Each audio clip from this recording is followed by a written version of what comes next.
এই দোয়াটা শিখে নেন, ইনশাআল্লাহ আপনার জীবনের সমস্ত সংকট কেটে যাবে।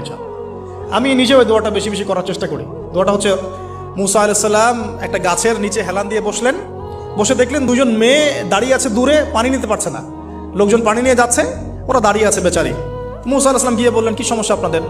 তারা বললেন যে আমাদের বাবা অনেক বৃদ্ধ মানুষ, আমরা পানি নিতে পারি না যতক্ষণ না আমাদের কম পানি নিয়ে চলে যায়। তো মুসা আলাইহিস সালাম একটু বললাম না, ফিজিক্যালি খুব স্ট্রং ছিলেন, থাকে না বডি বিল্ডার, সামনে গিয়ে কথা বলে সরো পানি দিতে দাও, তখন মানুষ একটু মূল্যায়ন করে না। তো মুসা আলাইহিস সালাম এভাবে পানি নিয়ে দিলেন এবং বাছুরদেরকে পানি পান করালেন, করিয়ে গাছের নিচে এসে বসে আছেন।